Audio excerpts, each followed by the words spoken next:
We're about to break down the latest NFL draft big board from ESPN, Jordan Reid in this case. We will have more NFL draft videos for you all year long, especially as the offseason gets going. Hit that sub button so you don't miss out. YouTube.com/chatNFL.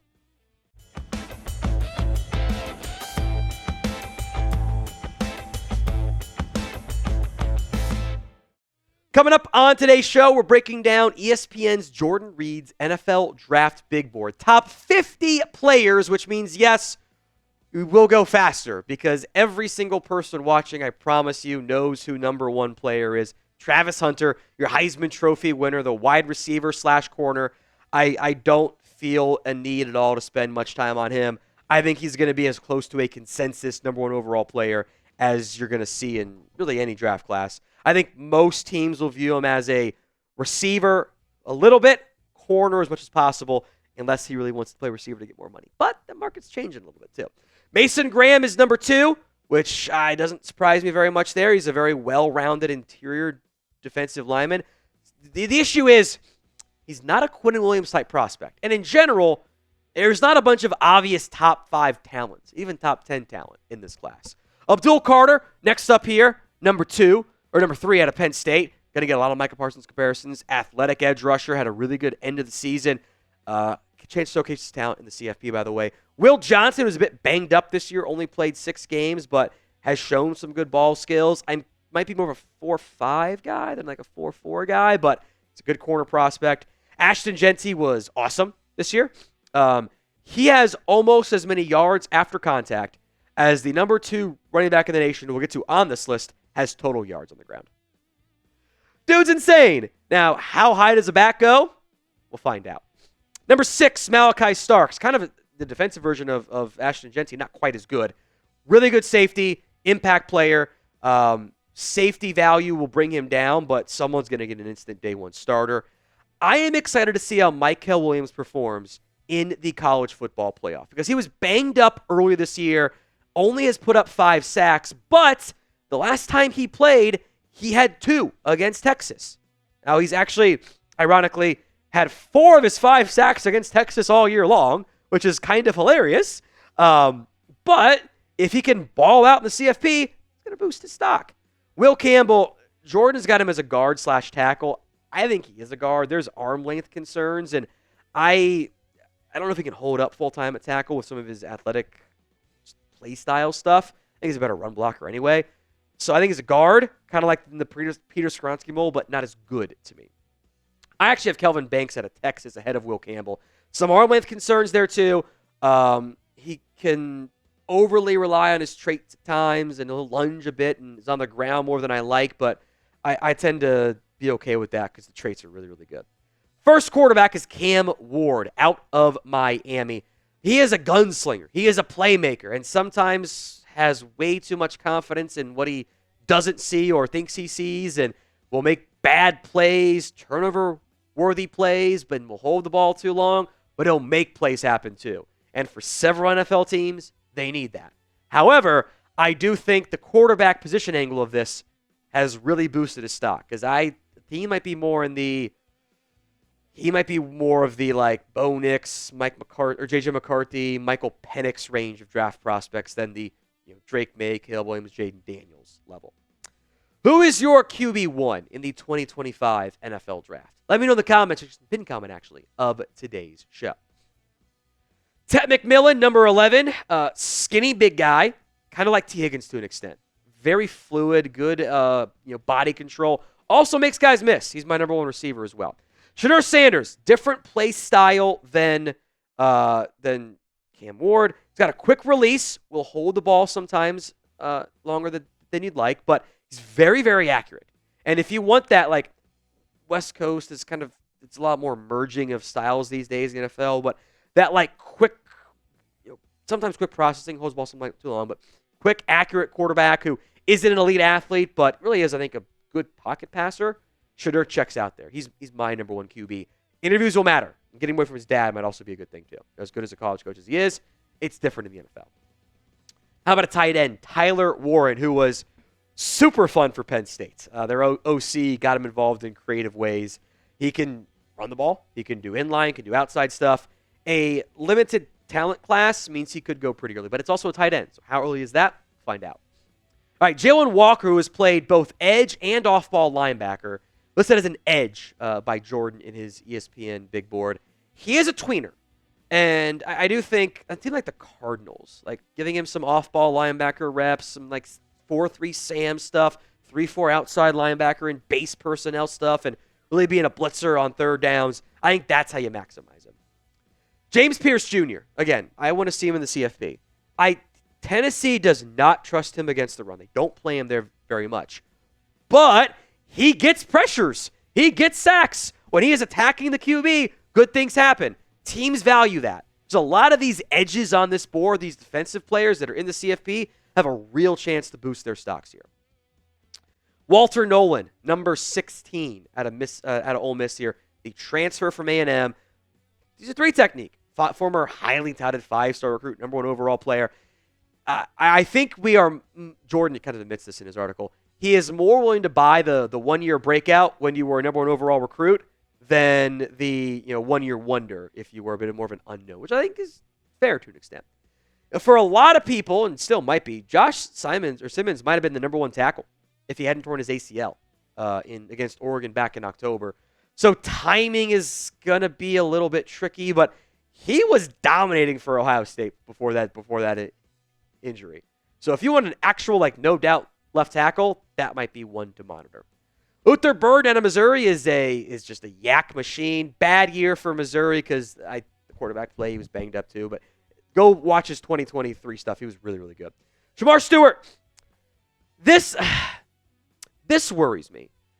He's a big guy, 6'6", 290. It's all traits because the production is not there. So you list him as an edge. He can do 5 technique stuff too. I am not as high on Shamar Stewart because he got 4.5 sacks in 3 years and your pressure rate was good, not great. I do get a little bit worried about that. Jahad Campbell at Alabama, by the way, massive year for the Crimson Tide. Kind of an under-the-radar player. I like that Jordan's got him so high. It's weird to say about a Bama guy, but it's true. All right, Derek Harmon, Oregon defensive tackle.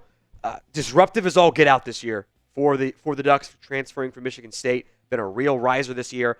Back-to-back Michigan players who, probably a bit hamstrung by the bad team they had. Hey, they beat Ohio State, I guess. Colston Loveland is a move tight end. I don't love him as a blocker, but he'll have interest around the NFL. Kenneth Grant is an athletic freak at defensive tackle. The consistency's not there, but you don't chase down backs very often at DT. Siobhan Ravel might have been a top 10 pick, too, if he hadn't torn his ACL against App State early on. In that game after he had a pick 6 in that game, then tears his ACL. It was brutal. He's an aggressive player. He'll have a lot of fans in the NFL. Number 25, Emeka Egbuka. This screams wide receiver 2. Little bit worse version of Jackson Smith-Njigba. I think that's pretty obvious to me. All right. Today's show is made possible by Game Time. It is the place to buy tickets to your event, your next event. And what better time to do it than the holiday season? About togetherness, right? Means when you bring people together at live events, the experience is that much better, and it's the perfect gift. Game Time has a new feature. It's called Game Time Picks that makes getting tickets for your live events even easier. Game Time Picks filters out the fluff. Only show you incredible deals on great seats. So you don't have to waste time searching through thousands of different tickets. It's curation designed to save you even more on sports, concerts, comedy, theater, etc. The Game Time guarantee is this. If you find tickets in the same section and row for less, such as a bowl game, a CFP game, the Natty, which is always expensive, be warned on that front. If you find tickets in the same section and row for less, Game Time will credit you 110% of the difference. Download the Game Time app, create your account, and use code CHATSPORTS for $20 off your first purchase. Terms apply. But again, create your account, redeem code CHATSPORTS,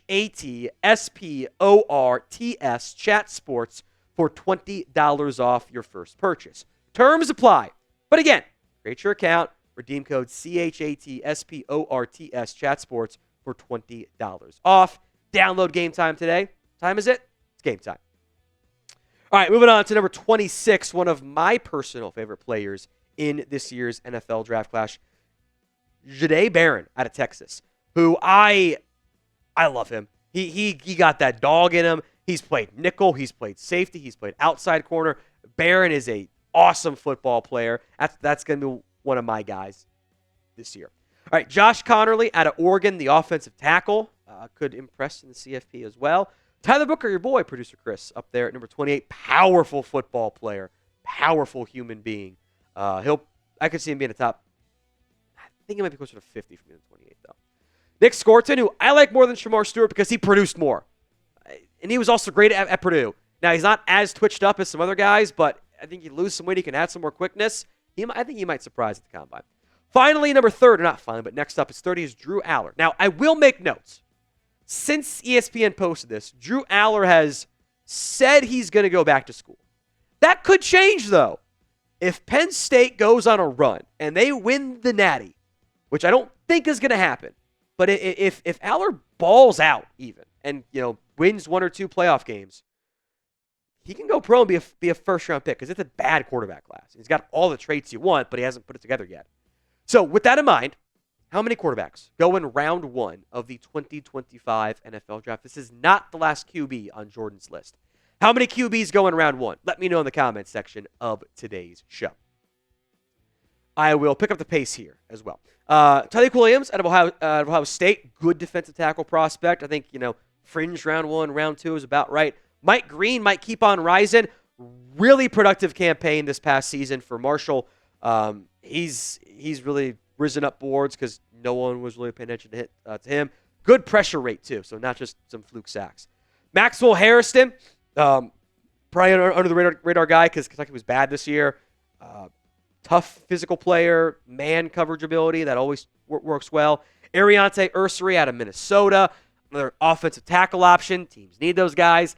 I'm not as high as others on Landon Jackson. It's been a little bit inconsistent still for me. Like, he's got great size, but he's not quite the 6'8" he's listed at, whatever. But I think 5 technique ability here. Benjamin Morrison would be higher. Medical concerns here. Shoulder surgery back in March, but then a hip injury in October that I think has some teams concerned. Isaiah Bond can run.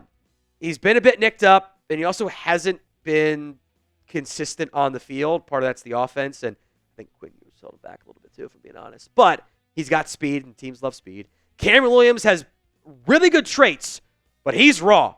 This is kind of like Tyler Guyton to me last year. Maybe he sneaks in round 1, by the way, because of those raw traits.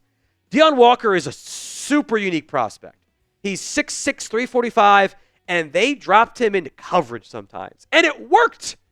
But he also plays like he's 6'6". And that's an issue as an interior defensive lineman. So there's some tweener concerns there. Mason Taylor out of LSU. By the way, that is the son of Hall of Famer Jason Taylor and the nephew of also Hall of Famer Zach Thomas. Talk about bloodlines, man. And he's a tight end, not a defensive player. Go figure. He was very good this year for LSU. He can do some slot stuff. I like him as a day 2 guy. Who is your favorite player in the 2025 NFL Draft? Let me know in the comments section of today's show. Let's go to a freaky athlete from South Carolina, Nick Imanwori, who is also good in my CFP Dynasty. Glad we can say that kind of stuff now. He's good in video games. He's a good player. But he's a freak athlete, a good year for South Carolina. Physical player. You want that, Jeremy Chin type. He's 6'3", 227. Fits that mold. He'll test well at the combine. Jonas Savaiinaea out of Arizona. He's played guard and tackle. I think will be a top 50 pick. Evan Stewart's has been really inconsistent. But he's also played well against Ohio State and Boise State and showed up at times, but he hasn't been consistent. That's going to make him an inconsistent grade for various teams and media scouts. Marion Hampton, overshadowed by Ashton Jeanty correctly, but he was also really good this year for a bad UNC team. He had also 1,000 yards after contact. It's pretty good. Marcus Bowe, underrated prospect out of Purdue, screams day 2 pick. He's played guard and tackle. Jordan's got him as a center. That kind of annoys me sometimes because I sometimes people put him at center because they just don't think he can play guard or tackle. I think he can play any spot on the offensive line, though. All right, another under-the-radar name, Armand Membu out of Missouri, who has gotten some buzz as of late. He has been a real riser this kind of since late season to now. Glad Jordan Reid's giving him some love. Glad my boy Elike Omenor out of Stanford on this list. He had 831 yards for a bad Stanford team and bad Stanford offense. He made just highlight reel plays constantly. He had too many drops this year, sure. He's got talent, though. Kyle Kennard, part of a really good South Carolina defense, really. Like, they had a lot of good players this year. A lot of good talent up front, too. 11.5 sacks in the SEC, by the way, led the entire SEC. You'd think the SEC sackler would be getting more hype than what he is right now. Elijah Aurora, he's almost a move tight end. 6 touchdowns. Willing than maybe more so dominant blocker, but he did some good stuff there. And finally, Jalen Milroe out of Alabama. He's got the mobility. Look, big-ish guy. He's like 6'2", 225, so stocky, solid frame. Big guy, run fast, throw ball far. That guy gets drafted early. He is not consistent as a middle-of-the-field passer, though, and that's concerning. 5 of his picks were thrown 5 or fewer yards downfield. That's not supposed to happen. Great deep ball. It's the other stuff that's got to get figured out still. Who did ESPN leave off of their top 50 big board? Let me know in the comments section of today's show.